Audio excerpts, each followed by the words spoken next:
Fala pessoal, tudo bem? Aqui é o Olavo e hoje venho falar com vocês um capítulo muito marcante, né? Um capítulo que tocou muito forte no meu coração. É o capítulo número 32, Números 32, é esse mesmo capítulo de hoje. Um capítulo que fala de zona de conforto, que fala de, na minha opinião, de preguiça e fala principalmente por negar a vontade de Deus, né? Deus prepara todo um cenário, toda uma vida para você, toda uma bênção, e você diz: ah, não, tá bom, não quero não, deixa, tô bem aqui mesmo. Ok, pessoal, é sobre isso que nós vamos falar. E antes de mais nada, eu quero que você entenda, né, que eu sempre faço aqui vídeos com reflexão dos capítulos da Bíblia, porém não sou teólogo, não sou especialista, não sou professor, sou apenas um homem iniciante, feliz de conhecer a Bíblia, de estar lendo a Bíblia todos os dias e principalmente de procurar viver aquilo que ela me ensina. E a nossa intenção, a minha intenção é incentivar, né, por que não, mais pessoas a também lerem a Bíblia, também buscarem a palavra de Deus, para que possam viver as suas vidas da melhor maneira possível, que certamente é ao lado de Deus. Beleza, pessoal? Vamos então ao contexto do capítulo de hoje, o capítulo números 32. O que acontece, pessoal? Nesse capítulo aqui, eles estão realmente a um passo da Terra Prometida. A única coisa que está entre eles e a Terra Prometida, eles, o povo de Israel, é o Rio Jordão. E dois povos, né, dois líderes de tribo, vêm até Moisés e falam com Moisés respeitosamente: Moisés, se por favor, né, se for do agrado de Deus, nós gostaríamos de ficar nessa terra. Nós gostamos da terra, nós temos bastante gado, essa terra ela é bem propícia para gado, nós queremos ficar aqui com as nossas famílias, tudo bem? Aí Moisés fica: peraí, então quer dizer que o restante todo do povo vai lutar, vai pegar suas armas, vai lutar, né? Aqueles que foram designados, seus representantes, e vocês vão ficar aqui no bem bom, é isso? Vocês estão abrindo mão de brigar por Deus, né, pela terra prometida, e mais, ainda incentivando outros a também não fazê-lo? E aí ele diz: não é isso não, nós queremos, nós vamos brigar sim, nós vamos lá, nós vamos brigar, mas nós preferimos ficar nessa terra aqui, né? E isso fala muito, pessoal, de zona de conforto, né? Você pede alguma coisa a Deus, mas você esquece de... Eu estou falando você...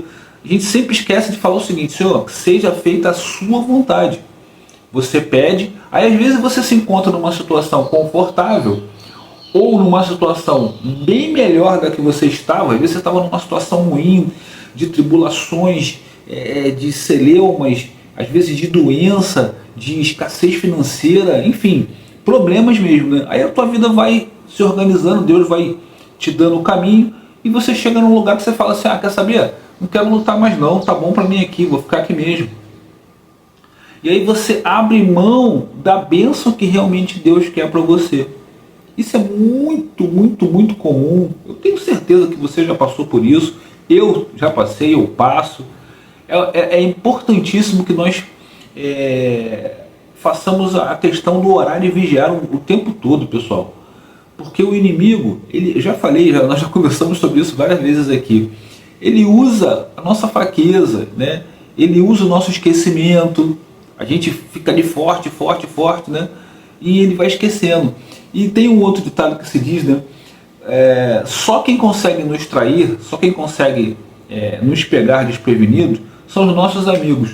Então ele se faz de amigo, ele se usa amigos. E aí você acaba, se você não estiver firme no seu propósito, se você não estiver em conexão com Deus o tempo todo, sempre falando com Ele, sempre pedindo que Ele te deixe de olhos abertos, de ouvidos abertos, com atenção, sempre procurando vigiar aquilo que você ouve, aquilo que você fala, que você verbaliza, aquilo que você pensa, aquilo que você coloca dentro da sua mente. Se você não estiver assim numa eterna vigilância não quer dizer que você tem que ficar doente, não, mas sempre atento. O que é estar em eterna vigilância? É procurar sempre ler a palavra de Deus, é procurar sempre raciocinar aquilo que a palavra de Deus fala.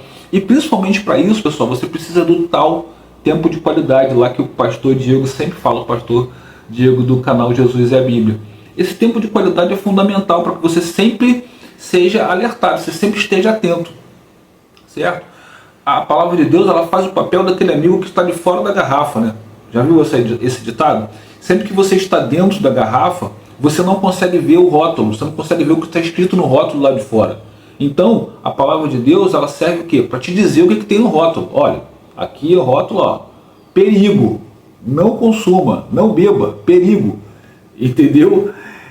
Eu acho que faz esse papel. É aquele papel daquele amigo que às vezes vê você numa situação, num problema, e fala, poxa, Olavo, pô, cara, vi você numa situação tal, pô, cara, pô, não é legal, o que houve? E aí você para e fala, pô, caramba, é isso mesmo?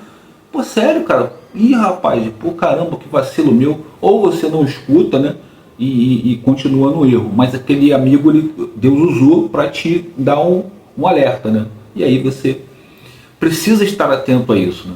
Tem um caso interessante, eu acho até que eu já comentei aqui, mas eu acho que faz todo sentido com esse capítulo, eu vou falar com você de novo aqui. Eu transportei uma senhora, né, no Uber, né, fazendo Uber, trabalhando com Uber, e ela estava dizendo que, nós conversando, chegou um momento de falar falando de paisagem, de lugares, aqui, se não me engano, estávamos em Saquarema, e ela falou, poxa, eu pedi tanto a Deus, né, para que eu tivesse uma coisa, e Deus não queria que eu tivéssemos aquilo, Deus me livrou daquilo, eu perturbei, Deus me deu de volta, e eu fiquei mais de 10 anos da minha vida sem poder fazer a coisa que eu tanto gostava. O que acontece? Ela sempre gostou muito de viajar, ela era casada, ela viajava com o esposo e tal, já eram aposentados, com os filhos praticamente criados, né? E ela descobriu uma traição, né, do esposo. O esposo saiu de casa e ela continuou, né, viajando, porque ela tinha um grupo de amigos e que inclusive acolheram ela nesse momento difícil de traição, né, essa coisa toda. Mas ela falou que ela sempre ficava nas viagens, mas eu quero saber onde ele está, eu quero que ele volte, eu vou pedir a Deus, eu vou fazer, vou acontecer, pedir para Deus para ele voltar, ele tem que voltar para mim, ele tem que ser meu, babá. E alguns amigos diziam, né, ô fulana, se Deus achou que é melhor, Deus te livrou desse problema, pô, não procura ficar, você está pedindo para voltar para o problema, pô, não faça isso e tal. Mas ela tanto pediu, acabou que aconteceu o seguinte, esse ex-marido dela ficou doente, né, a mulher que ele havia trocado, né, que ele havia traído a esposa com essa mulher o largou, literalmente deixou ele na porta de casa, onde ele morava, né? Ela falou que deixou na porta de casa. E os filhos dele, eram 3 filhos, se não me engano, 2 meninos e uma menina, não aceitaram, né? Queriam que a mãe não voltasse para ele. Ela disse que voltou, ele doente. Ela falou, Olavo, eu fiquei praticamente 12 anos, se não me engano, 11 ou 12 anos, cuidando dele. Eu não pude mais viajar porque eu tinha que cuidar. Ele teve um problema muito sério. Enfim, não sei exatamente, mas eu sei que ele ficou acamado, né? Dependendo dela para tudo. E ela só lembrava de quando ela dizia, caramba, puxa vida, poxa, eu pedi tanto a Deus e agora tá aí. E agora? Ninguém quer cuidar. Ela falou que tentou por 2 vezes colocar cuidadores, mas não adiantava, dava problema, ninguém queria ficar com ele, né? E ela falou, poxa vida, Deus me deu a vida que eu queria, que ela falou que eu amo viajar, eu adoro viajar, né? Sempre gostei de viajar. E eu fui privada disso porque eu fiquei indo contra, né, aquilo que Deus havia escolhido de propósito para mim. Então é isso, pessoal. Até a thumb que nós escolhemos hoje, né, essa questão de ser traído pela zona de conforto, a gente tem que tomar muito cuidado. Porque eu acho que o ponto sempre você estar, sim, eu entendo que você podemos estar satisfeitos com o momento da nossa vida, mas precisamos sempre entregar a Deus aquilo que Ele quer de melhor para a gente. É a mesma coisa, né? Um outro exemplo que me veio agora à cabeça é quando você dá um conselho para o seu filho tirou uma nota razoável na escola, a nota de corte, vamos dizer que tenha sido 6, nota 6. E aí você fala para ele, pô rapaz, bacana, legal essa nota, você conseguiu atingir o mínimo, mas poxa, procura ficar ali entre 8, não estou nem falando 10, tá pessoal? Procura ficar de 8 para cima, Aí você atingiu realmente 80% do resultado, pô, bem legal. E teu filho diz para você assim: ah, pai, para quê? Pô, já atingi 60%, para que eu quero 80%?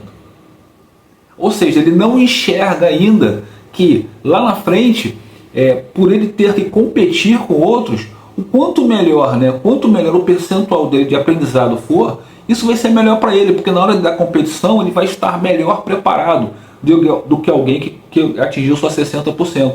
Aí você vai dizer: ah, Olavo, mas eu sempre fui aluno ruim na escola. Ok, você pode se superar. Você pode chegar lá na frente e falar: não, agora eu vou estudar. Mas se você vem fazendo isso desde cedo, naturalmente que se torna muito mais fácil. Fica muito mais fácil, fica muito mais simples de você resolver. Você já vem atingindo um nível de excelência. Quando você chegar nesse período de competição, você já vai estar preparado. É isso que a gente vem dizendo, diz para os nossos filhos, e muitas vezes nossos pais também disseram para a gente não ouviu. É a mesma coisa nesse sentido. Deus está dizendo para você: legal, cara, onde você está. Ok, que bom que você está feliz com o que você conquistou até aqui. Só que eu tenho para você uma coisa muito maior. Para isso, você vai precisar passar por essa estrada estreita aqui, escura, estrada úmida. Mas quando passar, você vai estar numa condição muito melhor do que essa que você está hoje. E essa condição, pessoal, não fica preso, tá? Não vamos ficar preso só a dinheiro, a financeiro, a aparência física. Não. Estou dizendo bem-estar mesmo pessoal, bem-estar mental, bem-estar espiritual, realização pessoal. É muito mais do que dinheiro, muito mais do que matéria, muito mais do que amigos, muito mais do que ostentação. Entendeu? Faz sentido? Fez sentido o que eu falei com vocês aqui? É por aí? Não é por aí? O que vocês acham? Queria que vocês deixassem um comentário aí, tá, pessoal? Acredito que eu tenha conseguido traduzir bem o que eu pensei, a minha reflexão com relação a esse capítulo. Beleza, pessoal? Se você ficou até aqui, aí eu vou pedir a você que se inscreva no canal, tá? Por favor, ative o sininho de notificações, porque aí você vai ser avisado dos vídeos que nós fazemos diariamente. Todos os dias nós fazemos aqui uma reflexão com o capítulo da Bíblia. Compartilhe com um amigo, com uma amiga que você também entende que mereça receber essa mensagem. Como eu pedi, reforçando, deixa o comentário, né, para que a gente possa conversar a respeito daquilo que você entendeu também. E principalmente deixa o like, porque o like ele faz com que a plataforma, com o YouTube, encaminhe, distribua esse vídeo para mais pessoas e mais pessoas venham fazer parte da nossa comunidade com a intenção de ler também a Bíblia e principalmente viver de acordo com o que ela nos ensina diariamente. Legal, pessoal? Obrigado a todos que ficaram até aqui. Deus abençoe e até o próximo vídeo, pessoal.